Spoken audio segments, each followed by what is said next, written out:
Китайские автопроизводители, похоже, решили, что кроссовер может быть только одного размера – большого. Причем если раньше 5 метров уже казались чем-то серьезным, то теперь это, похоже, просто хорошая отправная точка. У XPeng, например, уже есть G9 и GX, но этого, видимо, оказалось мало. Компания готовит еще одну девятку – G9L, который получился больше обычного G9, но при этом остался строго пятиместным. На первый взгляд решение странное. Зачем делать огромный кроссовер и не добавлять третий ряд? Но если посмотреть на позиционирование, все становится гораздо логичнее. XPeng явно не хочет сталкивать G9L лоб в лоб с собственным флагманом GX. А вот по оснащению новинка как раз собирается играть по-крупному. Проекционные фары, подруливающая задняя ось, полный привод, просторный салон и действительно большой багажник. И это далеко не весь список.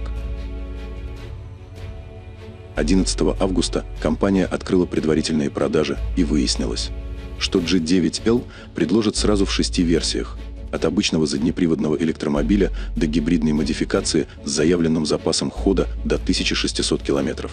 А флагманскую версию оценили примерно в $38 500.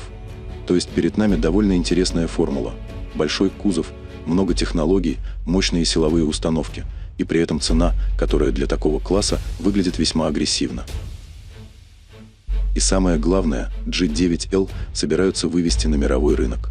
А значит, очень скоро ему придется выяснять отношения не только с китайскими конкурентами, вроде Zeekr 8X или Xi'an L8, но и с гораздо более широким кругом премиальных кроссоверов.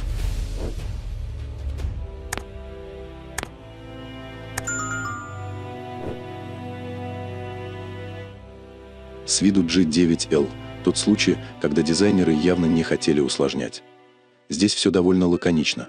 Плавные линии, минимум лишних деталей и узнаваемый современный стиль XPeng. Спереди двухъярусная оптика, как у старшей GX, причем дневные ходовые огни растянуты практически на всю ширину кузова. Добавили активные воздухозаборники, покатую линию крыши, скрытые ручки и небольшой спортивный спойлер. Отдельный интерес – аэродинамика. Коэффициент лобового сопротивления здесь 0,238. Для сравнения, у Xiaomi YU7 0,245.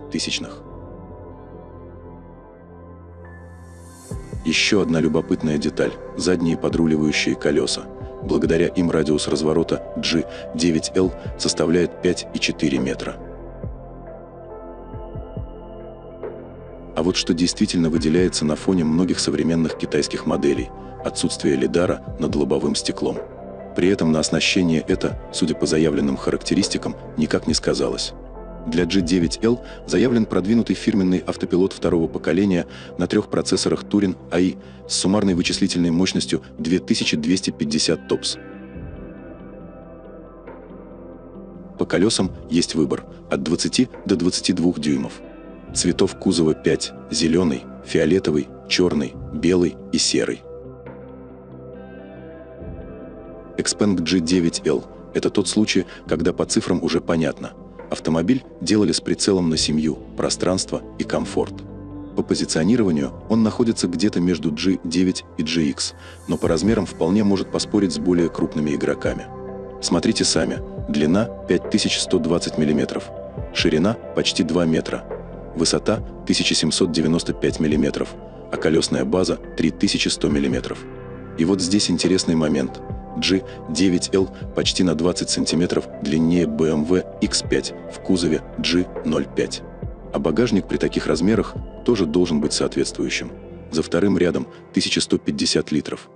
А у полностью электрической версии есть еще и передний багажник на 109 литров.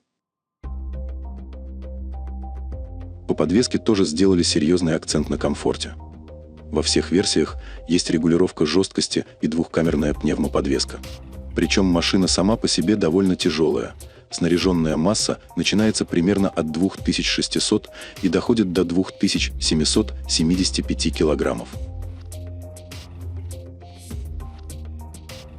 Про безопасность здесь, кажется, можно говорить долго.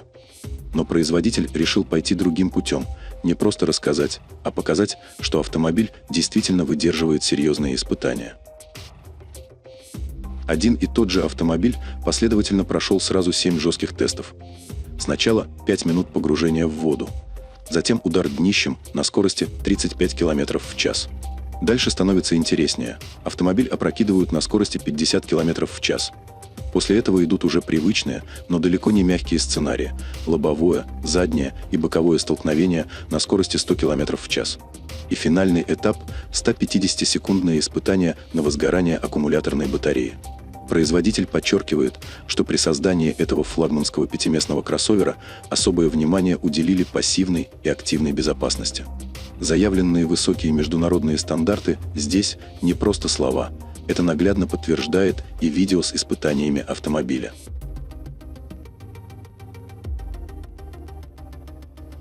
G9L – тот случай, когда можно выбрать подходящий формат, либо полностью полагаться на электротягу, либо взять версию с увеличенным запасом хода, где за подзарядку батареи отвечает бензиновый генератор. Если говорим про полностью электрическую версию, то в базе здесь один мотор сзади на 367 лошадиных сил, до сотни 6,8 секунды. Батарея 91,9 кВт-часа, литий-железо-фосфатная, производство Калп. По китайскому циклу заявлено до 702 км.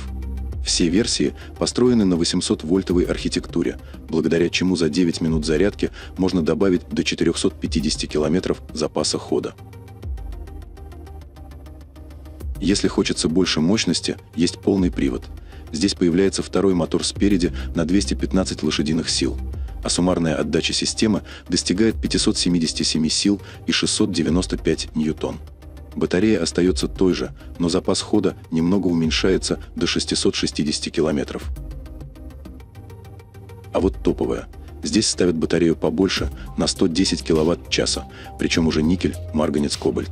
Заявленный запас хода 755 км, а разгон до 100 км в час занимает 4,45 секунды. Под капотом у гибридных версий довольно скромный по объему 1,5-литровый турбомотор на 1,5 сил. Но сам по себе он здесь явно не главный герой. Основную работу делают два электромотора. На передней и задней оси суммарно 503 лошадиные силы. Поэтому до 100 км в час этот кроссовер добирается за 4,95 секунды. При этом расход с разряженным аккумулятором заявлен на уровне 6,7 литров на сотню. А батарея емкостью 63,3 кВт-часа позволяет проехать на электричестве до 435 км.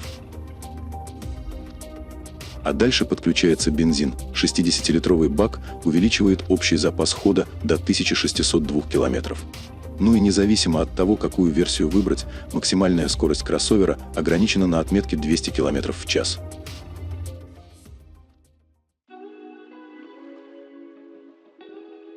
Если снаружи кроссовер пытается выглядеть строго и по-деловому, то внутри у него совсем другой подход. Минимум физических кнопок, много экранов и ощущение, что ты попал не столько в автомобиль, сколько в хорошо оборудованную гостиную. По архитектуре салон во многом напоминает старшую модель GX. Главный элемент здесь – большой 17- и 3-дюймовый центральный экран. А перед водителем разместился отдельный цифровой дисплей на 8,8 дюйма. Плюс есть 88-дюймовый проекционный экран и 9-дюймовое цифровое зеркало заднего вида. Причем китайцы явно решили, что одного беспроводного зарядного устройства будет мало. Спереди их два, еще одно предусмотрено для задних пассажиров. Но самое интересное начинается с кресел. Передние и задние сиденья получили так называемый режим невесомости. Нажимаешь одну кнопку, и кресла раскладываются практически в единое ровное спальное место длиной больше 1,8 метра. Причем подголовники снимать не нужно. И здесь Xpeng решил не останавливаться на обычных регулировках. В каждом кресле установили по 91 датчику. Они считывают положение тела и осанку, после чего система на базе искусственного интеллекта подстраивает поверхность сидения под конкретного человека. В компании утверждают, что алгоритм идеально подходит для 98% типов телосложения. Подогрев, вентиляция, массаж и выдвижные подставки для ног – уже почти обязательная программа для автомобиля такого уровня. А вот задним пассажирам решили дать отдельный развлекательный центр – потолочный экран на 21,4 дюйма с разрешением 3К. Ему можно регулировать наклон до 75 градусов и управлять голосом. Есть еще один 8-дюймовый сенсорный экран на торце центрального тоннеля. А внутри самого тоннеля спрятан бокс объемом 12,5 литра, он умеет охлаждать и, наоборот, подогревать содержимое. В G9L установлена система с 33 динамиками и объемным звучанием. Плюс панорамная крыша и электрические шторки на окнах, то есть атмосферу в салоне можно настроить буквально под себя. В автомобиле используются акустические стекла, специальные тихие шины Michelin, активная система шумоподавления и еще 30 усиленных перегородок в конструкции. Производитель заявляет, что все это позволяет снизить уровень шума в салоне более чем на 50%. Компания пока раскрыла цену только одной версии нового G9L флагманской комплектации. За нее хотят $38,5 тысяч. А вот остальные 5 версий пока оставили за кадром. Их стоимость обещают назвать ближе к старту реальных продаж, которые должны начаться уже в этом году. Планы продаж Xpeng явно выходят за пределы домашнего рынка. Компания рассчитывает представить свой автомобиль в 64 странах. Ну что, друзья, будем на этом прощаться. Если видео было для вас полезным или просто интересным, поддержите канал подпиской. Это как полный бак перед долгой поездкой. Без вас дальше никак. Напишите в комментариях, что думаете, или поделитесь своим опытом. И если знаете кого-то, кто живет автомобилями так же, как и мы, поделитесь этим видео. Пусть в нашем автопарке станет больше единомышленников. Увидимся в следующем видео на нашем канале.